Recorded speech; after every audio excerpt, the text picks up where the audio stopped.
KGF ತಾಲೂಕಿನ ಘಟ್ಟಮಾದಮಂಗಲ ಪಂಚಾಯಿತಿ ವ್ಯಾಪ್ತಿಯ ತಿರುಮಲಹಳ್ಳಿ ಗ್ರಾಮದ ರೈತರ ಜಮೀನುಗಳಿಗೆ ಪದೇ ಪದೇ ಆನೆಗಳ ಎಂಡು ದಾಳಿ ಮಾಡಿ ಅಪಾರ ಬೆಳೆಯನ್ನು ನಾಶಪಡಿಸುತ್ತಿದ್ದು, ಇದಕ್ಕೆ ಅರಣ್ಯ ಇಲಾಖೆಯವರು ಯಾವುದೇ ರೀತಿ ಕ್ರಮ ಕೈಗೊಳ್ಳದ ಕಾರಣ ಇಂದು ಕ್ಷೇತ್ರದ ಶಾಸಕಿ ಶ್ರೀಮತಿ ರೂಪಕಲಾ ಎಂ ಶಶಿಧರ್ ಅವರು ಭೇಟಿ ನೀಡಿ ಅರಣ್ಯ ಅಧಿಕಾರಿಗಳಿಗೆ ತರಾಟೆಯನ್ನು ತೆಗೆದುಕೊಂಡರು.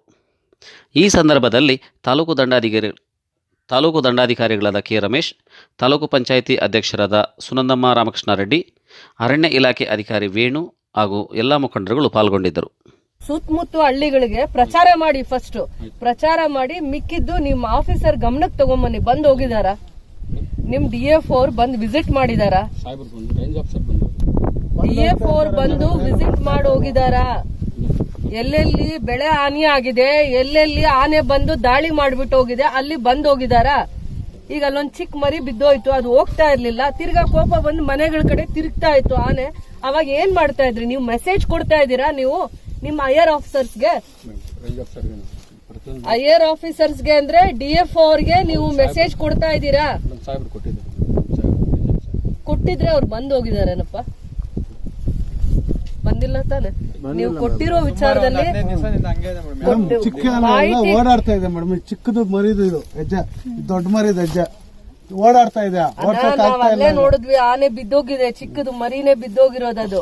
ಅದು ಎದ್ದು ನಡೆಯೋವರೆಗೂ ಕೂಡ ಆನೆ ಈ ಜಾಗ ಬಿಟ್ಟು ಹೋಗಲ್ಲ. ಮರಿ ಹಾಕದ್ಮೇಲೆ ಆನೆ ಎದ್ದು ನಿಂತು ದೊಡ್ಡ ಆನೆಗಳ ಜೊತೆ ನಡೆಯೋವರೆಗೂ ಅದು ಇಲ್ಲೇ ಜಾಗ ವಾತಾವರಣ ಉಡ್ಕೊಂಡಿರುತ್ತಲ್ಲ, ಅದೇ ಜಾಗದಲ್ಲೇ ಇರುತ್ತೆ. ಈಗೂ ಕೂಡ ಜಾಸ್ತಿ ದೂರನೂ ಹೋಗಿಲ್ಲ. ಇಲ್ಲಿ ಯಾವ್ದೋ ಕುಂಟೆ ಇದೆಯಂತೆ, ಆ ನೀರಲ್ಲಿ ಇದೆ ಅಂತ ಇವರೇ ಹೇಳ್ತಾ ఇದ್ದಾರೆ. ఆనెలు ఈడు రావాలా ఆడు రావాలా అని లేదన్నా, అవి అట్లే రూడ్గా వచ్చేస్తుంది. వీళ్ళకి వాళ్ళని కంట్రోల్ చేసేది, వాళ్ళ దావని డైవర్ట్ చేసేదానికి వీళ్ళకి ట్రిక్స్ వస్తుంది ఫారెస్ట్ వాళ్ళకి. అది వాళ్ళు ముతువర్జిగా చేయాల.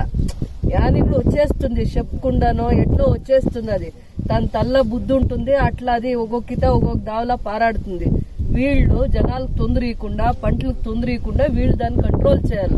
ಏನೇನ್ ಪ್ರಪೋಸಲ್ ಇದೆ ಗವರ್ಮೆಂಟ್ ಅಲ್ಲಿ, ಅಟ್ಲೀಸ್ಟ್ ಯಾವ ತರ ಮಾಡಿದ್ರೆ ಅದನ್ನ ಬಗೆಹರಿಸ್ಕೊಬಹುದು ಅಂತ ಮಾಹಿತಿ ಆದ್ರೂ ಕೊಡಿ. ನೀವು ನಿಮ್ಮ ಹೈಯರ್ ಆಫೀಸರ್ಸ್ಗೆ ತಿಳಿಸೋ ಅಂತದ್ರಲ್ಲಿ ಲೋಪದೋಷ ಮಾಡಿದ್ರೆ ನಾನು ಅದನ್ನ ಸಹಿಸ್ಕೊಳ್ಳಲ್ಲಪ್ಪ. ನಾನು ಮಂತ್ರಿಗಳ ಹತ್ರ ಹೋಗ್ತಾ ಇದ್ದೀನಿ ಈ ವಿಚಾರವಾಗಿ.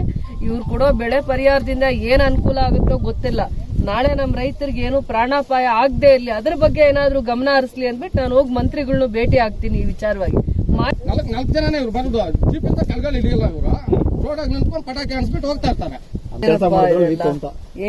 ಏನಪ್ಪ ನಿಮ್ಗೆ ಅಷ್ಟು ಮಾತ್ರ ಬೇಜವಾಬ್ದಾರಿ ಬಂದಿದ್ದೀರಾ ಅದೇ ಕೆಲಸ ಮಾಡೋದಿಕ್ಕೆ? ಕೆಲಸ ಮಾಡೋದನ್ನ ನೀವು ಸರಿಯಾಗಿ ಕಲಿದೆ ಹೋದ್ರೆ ಅವ್ರಿಗಿರೋ ಶಿಸ್ತೇನು, ನಿಮ್ಗಿಲ್ದೇ ಇರೋ ಶಿಸ್ತೇನು? ಅವ್ರು ಇದೇ ಅಲ್ಲ, ನಾನ್ 4-5 ತಿಂಗಳ ಹಿಂದೆ ಬಂದಾಗ ಇದೇ ಸಮಸ್ಯೆ ಕಾಮ್ ಸಮುದ್ರದ ಕಡೆ ಓಡಿಸಿದ್ರ, ಆ ಕಡೆ ಮತ್ತೆ ಅವ್ರು ವಾಪಸ್ ಕಳಿಸಿದ್ರು. ಮತ್ತೆ ಮಾರಿಕುಪ್ಪಂ ಕಡೆ ಎಲ್ಲ ಓಡಾಡ್ಕೊಂಡ್ ಬಂದಿದ್ವು. 20 ಆನೆ ಬಂದಿತ್ತು.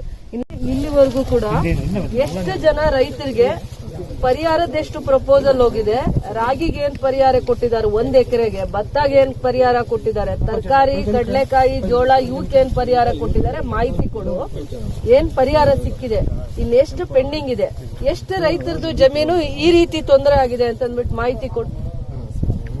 ಮೇಡಮ್, ಆಕ್ಚುಲಿ ಇದು ಬಂದ್ಬಿಟ್ಟು ಮಂಗಳೂರಿಂದ ಮತ್ತೆ ಕಾಮಸಮುದ್ರದಿಂದ ನಮ್ಮ ಕಡೆ ಬಂದಿರೋದು ಮೇಡಮ್. ಆನೆಗಳು ಟೋಟಲ್ 11 ಇದಾವೆ. ಇವಾಗಿರೋದ್ರಲ್ಲಿ 11 ಇದಾವೆ. 11ರಲ್ಲಿ 100 ಮರಿಗಳಾಗಿದೆ ಮೇಡಮ್. 2 ಮಂತ್ಸ್ ಕಾಫ್ ಬಂದಿದೆ, ಮತ್ತೆ 6 ಮಂತ್ ಒಂದು ಕಾಫ್ ಬಂದಿದೆ. 6 ಮಂತ್ 2 ಕಾಫ್ ಇದೆ, 2 ಮೇಲ್, 4 ಫೀಮೇಲ್ ಇದೆ. ಅವು ಏನಾಗ್ತದೆ ಅಂದರೆ ನಾವು ಓಡ್ಸಕ್ಕಂತ ಹೋಗ್ತಾ ಇರೋವಾಗ ಎಲ್ಲ ಡಿಸ್ಪರ್ಸ್ ಆಗುತ್ತೆ ಇದೆ, ಚೆದರ್ತಾ ಇದೆ ಎಲ್ಲ ಒಂದೊಂದು ಕಡೆ. ಮಗುಗಳು ಮಾತ್ರ, ಮಗು ತಾಯಿ ಮಾತ್ರ ಒಂದ್ ಕಡೆ ಇರುತ್ತೆ, 5 ಒಂದ್ ಕಡೆ ಇರುತ್ತೆ. ಇನ್ನು 4 ಏನಾಗುತ್ತೆ ಅಂದ್ರೆ ಬೇರೆ ಬೇರೆ ಕಡೆ ಡಿಫ್ರೆಂಟ್ ಆಗಿ ಇದು ಹೊರಟೋಗುತ್ತೆ. ಅದರಿಂದ ನಮ್ಗೆ ಓಡಿಸೋದಕ್ಕೆ ಪ್ರಾಬ್ಲಮ್ ಆಗ್ತದೆ ಅಷ್ಟೇ ಬಿಟ್ರೆ. ಅಲ್ಲಪ್ಪ, ಮರಿ ಹಾಕಿದೆ ಅಂತ ನೀನೇ ಹೇಳ್ತಾ ಇದೀಯ. ಮರಿ ಹೋಗುತ್ತಾ? ಅಷ್ಟು ದೂರ ನಡ್ಕೊಂಡು ಹೋಗುತ್ತಾ? ಹೋಗ್ತಾ ಇದೆ. ಅದು ಒಂದೇ ಒಂದು ಮರಿ ಮಾತ್ರ 2 ಮಂತ್ಸ್ ಆಗಿರೋದ್ರಿಂದ ಅದನ್ನ ಎತ್ಕೊಂಡು ಅದು ಹೋಗುತ್ತೆ.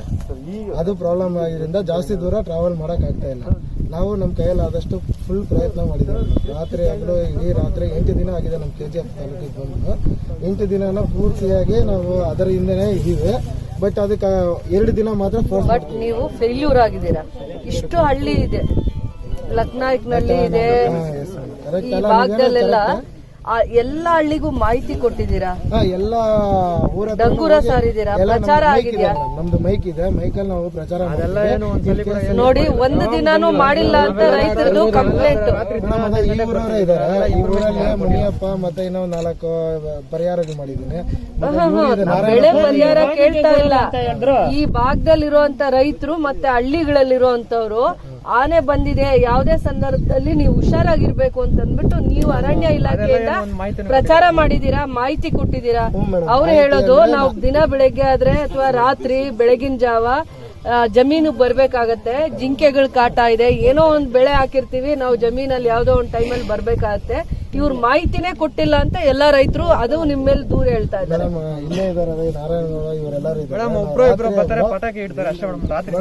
ಇಬ್ರಲ್ಲ, ನಮ್ದೇ ಒಂದು 2 ಟ್ರೂಪ್ ಮಾಡಿದ್ದೀವಿ ಮೇಡಮ್. ಏನ್ ಮಾಡಿದೀವಿ ಅಂದ್ರೆ 2 ಟ್ರೂಪ್ ಮಾಡಿದೀವಿ.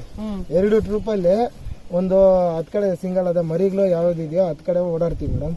ಇನ್ನೊಂದು ಟ್ರೂಪ್ ಬಂದ್ಬಿಟ್ಟು ಯಾವ ಸಿಂಗಲ್ಸ್ ಎಲ್ಲೆಲ್ಲಿ ಓಡಾಡ್ತಾ ಇದೆಯೋ ಅಲ್ಲಿ 10 ಕಡೆ ಓಡ್ತಾ ಇದೆ ಮೇಡಮ್. ಇನ್ನೊಂದು ಕಡೆ ನಮ್ಗೆ ಸಿಬ್ಬಂದಿ ಕೊರತೆ ಇದೆ, ಅದರಿಂದ ಅದು ಸಿಂಗಲ್ ಒಂದೇ ಒಂದು. ಅದನ್ನೇ ಮಾಹಿತಿ ಕೊಡು. DFO ಮಾಹಿತಿ ಕೊಟ್ಟಿದ್ಯಾ ನೀವು? ಹ್ಞೂ ಮೇಡಮ್, ಅದನ್ನೆಲ್ಲ ಬಂದು ವಿಸಿಟ್ ಮಾಡಿದಾರ? ಇಷ್ಟೆಲ್ಲ ನಷ್ಟ ಆಗಿದೆ, ಇಷ್ಟೆಲ್ಲ ರೈತರು ಭಯ ಇದಾರೆ. ನೆನ್ನೆ ರಾತ್ರಿ 11 ಗಂಟೆವರೆಗೂ ರೈತರು ಮಾತಾಡ್ತಾ ಇದ್ರು ನನ್ಗೆ ಫೋನಲ್ಲಿ ಸಂಪರ್ಕದಲ್ಲಿ ಮಾತಾಡ್ತಾ ಇದ್ರು. ನೀವು ಮಾಹಿತಿ ತಂದಿದ್ದೀರಾ ನಿಮ್ಮ ಹೈಯರ್ ಆಫೀಸರ್ಸ್ಗೆ? ಆಂಧ್ರ ಕಡೆ ಹೋದ್ರೆ ಅವ್ರ ಬಾರ್ಡರ್ ಅಲ್ಲೇ ನಿಂತಿರ್ತಾರಂತೆ ಪೊಲೀಸ್ ಅವರು, ಅರಣ್ಯ ಇಲಾಖೆಯವರು ಇಬ್ರು ಕೂಡ.